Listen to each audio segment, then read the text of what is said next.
Advanced Math Lesson 66, Formulas for Systems of Equations and Phase Shifts and Period Changes in Sinusoid Functions. So formulas for systems of equations. This is a little tedious right now. I promise you in a couple of weeks this will get really cool. We'll start applying. This is kind of like a precursor into going what we call matrix algebra, which is super important for pre-calculus and calculus. But we're going to be using abstract coefficients, which we've already been doing, to pretty much create an equation or a formula that we can use to solve for x and y. And then we're going to use that formula on a system of linear equations. But first, let's figure out the formula. And they want us to find the formula for y. So again, we're going to have an x term plus a y term is going to equal a c term on both of our equations, and this is the formula that we're creating. And then the way we're going to number these is both the x terms will be a, so we have a1, a2, and the y terms will be b, b1 and b2. The goal here is to solve for x or y so we can get an equation that will give us x. I think on the last video I did for this I did y, a little hard to remember. Yeah, I think we did that in class too. So we'll go ahead and we'll solve this one for x. So we'll solve for our x term using elimination. And the goal here is to eliminate the y's.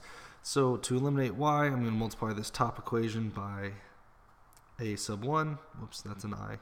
And we'll multiply this bottom equation by negative a, no, well, what am I doing? A sub 1, b sub 2. Whoops, got that one all messed up. B sub 2, sorry, because we got to give it the same coefficient as that bottom y. And then we'll multiply the bottom one by negative b sub 1. All right, so that rewrites this as a1 b2 x plus b1 b2 y equals c times b2. Now the bottom equation becomes negative a2 b1 x plus, I'm sorry, not plus, minus b1 b2 y.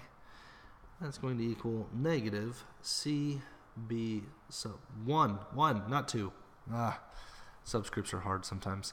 All right, so if you can use them correctly and you multiply them correctly, we then have a good case for elimination. We can eliminate y from our equation. And then this will become a1 b2 x minus a2 b1 x, and that will equal c times b2 minus c times b1. And now we just have to solve for x. We'll do that by factoring. If I factor x out of here, I get x times a1 b2 minus a2 b1. That is going to equal c times b2 minus c times b1. Last thing is to divide by the coefficient of x, a1 b2 minus a2 b1. Why am I keep drawing eyes? Okay, so then this is a1 b2 minus a2 b1. All right, so that is what x equals. Now, I am not going, oh wait, these should be C1 and C2. How did I mess that up this whole time? So this is C1, that's C2, this is C1, that's C2. So this is C1, that's C2, this is C1, that's C2. Alright, I felt like something was missing from the C's the whole time. So these are our subscripts. Now, the way this is going to work is we're going to take this equation and we're going to apply it to a system of linear equations. So we'll take this one, 3x plus 2y equals 8, and then 4x plus 5y equals 3. Now, this is where it starts. This is more or less a what do you call it? A formula method. So this would be the formula for our problem. It's not our final answer. It helps us get the final answer, and it is part of your answer. So you do need to write the formula down. Now, what this formula does is it's kind of a formula method of what you'll later learn is matrix algebra. And matrix algebra, once you understand this, matrix algebra makes solving these easier, and you'll see that with this formula method. So what the formula method does is we're going to start plugging values in to this formula. So C1 is actually 8. So I'm going to put 8 times B2, which is 5. And again, if you are confused about the structure, it goes A1, A2, B1, B2, C1, C2, right? So that's C1 and B2. Then we're going to subtract from that C2, which is 3, times B1, which is 2.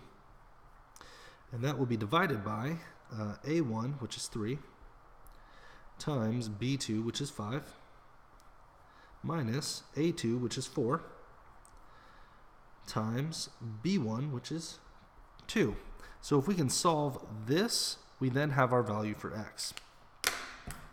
So 8 times 5 gives me 40, 3 times 2 gives me 6, 40 minus 6 gives me 34, 3 times 5 is 15, 4 times 2 is 8, 15 minus 8 is 7, so the answer for x is 34 over 7.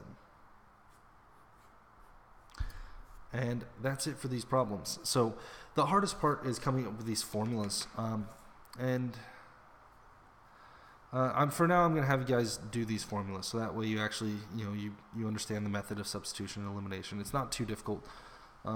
Maybe after the next test, I'll let you guys know. Actually, you know what? Let me see how far away matrix. Pause. I'm going to pause.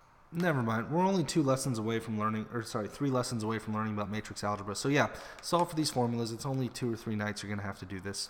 It's not difficult, and it really builds understanding when you get to matrix algebra. That is invaluable, especially when we start solving systems of equations using matrix algebra and Cramer's rule and all kinds of other stuff like that. But I'm talking about a bunch of stuff you haven't learned yet. Sorry, it'll make sense in the future, I promise. All right, now let's talk about sinusoids and then finding the period and the phase angle. This is actually just a combination of 2 things we've already done. Let me pull out my graph here. So I'm going to magically make a sinusoid function appear. Ta-da! I spent way too much time on this than I should have, so you better like it or else. Anyways, so this is our sinusoid function, and we're going to learn how to do a period and a phase shift. And the thing we're going to have to remember here is that when it comes to phase shifting on sinusoid functions, they can be written as either sine or cosine functions. Well, the book is just, you guys have gotten to a point where we can recognize them. So now we're going to have to write both the sine and cosine equations of all of our sinusoids.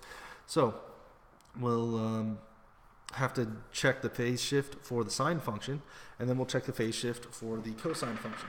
So if you remember, the sine function passes through 0. The cosine function is a crest or a trough that is farthest from 0. And then we also have to figure out our period shift, which would be like from crest to crest or trough to trough. So we'll go ahead and figure that out first, because that's something that we can do pretty quickly. So if we look at trough to trough, here's one point, here's another point. I've got negative 360 here. I've got positive 180 degrees here. So I got to figure out how many degrees are being covered in between those 2 distances. That green is just hard to see, isn't it? Negative 360 and 180. Okay, so if I subtract negative 360 from 180, or if I add 360 to 180, if we use absolute value, I'm going to get a value of 540 degrees. So the phase shift here, or sorry, not the phase shift, the period shift here is 540 degrees. And if you'll remember, we can calculate that by taking the phase shift and dividing 360 by the phase shift. So if I take 360 over 540, that's going to be my phase shift. That will reduce by 10. These will both reduce by 3. Yeah, that's divisible by 3. That's a 12. That is a, what is this here? 18? Yep, 18. Then we can divide these by 2. That's 6 and 9, and then 2 and 3. Wow, that's a lot of fraction work. So the phase shift is going to be 2/3. I'll go ahead and erase all this so I can get some more room back. So, and then we'll just make it like that, pretend like I knew this the whole time. All right, so 360 divided by 540 is equal to 2/3. That's the phase shift.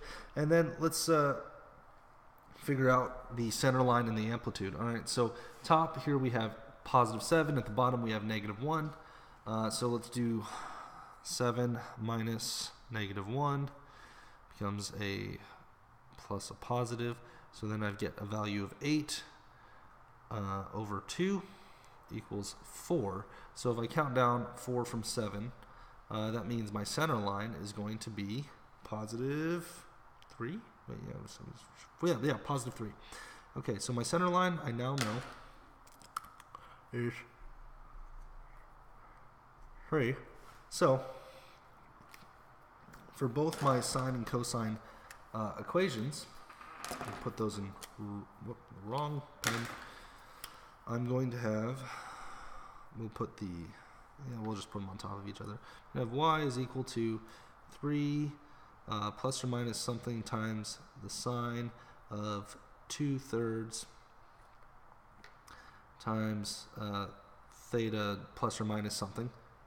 And then here I'm going to have y is equal to 3 plus or minus something times the cosine of 2/3 theta plus or minus something. Okay, so again, our center line is the first number in the equation. The missing number here is going to be the amplitude of the sinusoid. The 2/3 here is the coefficient of our period shift, and then this blank here is going to be our phase line shift for our sine or cosine functions. Now let's go ahead and fill in this blank right here, because that we can also do pretty quickly too. So since 3 is our lead number, the distance from 3 to 7 is 4. So we're going to have 3 plus or minus 4 sine and 4 cosine. Now the reason why I put plus or minus is because I haven't determined whether or not my sine and cosine functions are positive or negative yet. But I do know they're both going to have 3 and 4. And this is another interesting thing, because we see how similar the sine and cosine functions are of the same sinusoid. They both have the same starting number, same coefficient there, same phase shift coefficient. The only thing that's really going to be different between them is this adjustment, phase shift adjustment on the unknown angle, or our theta. So let's figure that out. When we do the sine function, we're looking for something that passes through 0, and very quickly I see one right here at 45 degrees. So for sine, and then also we also have to do the opposite shift. So if my sine function shifted from the center line to the right 45 degrees, that means I have to, instead of add 45, I have to subtract 45. So for my sine function, it's going to be theta minus 45 degrees. That one is almost done. The last thing I have to look at is at 45 degrees, this is a negative sine function. So that means my sine equation is going to be y is equal to 3 minus 4 times the sine of 2/3 times theta minus 45 in parentheses. And my sine equation is done. Now for the cosine equation, I'm at 0. And whenever you're finding your sine or your cosine equation, you want to go to the closest sine or cosine value. So I could keep going right, and I could have a cosine function down here at -180, but that is farther away. If I look at this graph, that's 1, 2, 3, 4, 5 units away from 0, whereas if I go to the left, I've only got 1, 2, 3 units, and I've got a good cosine value right here. So I'm going to go ahead and I'm going to shift left. Now, when I shift left, I see that this is a positive cosine since it's above 0, so that's positive cosine of x. So I can go ahead and fix that plus or minus. So that's 3 plus 4 times cosine of 2/3. Now, the last thing I have to do is figure out the phase shift. If I look here, it's -90. So I have to put the opposite sign. If it's -90, I'm going to put plus 90. And that is my cosine equation. So, quite a bit of information to keep track of, but it's not difficult. You guys are definitely capable of it. So keep track of your period. 360 divided by your period in degrees or in radians, depending on which one they're using. Find your center line. All right, center line plus or minus distance or of the wavelength, or height or depth of the wavelength. And then from there you go to your phase shift for your sine or cosine to the left or right. I hope that answers all your questions. Sorry for the long video, and I will see you in if you guys have any questions, I'll see you. I forgot my tagline. I'll see you. I'll see you when I see you. Yeah.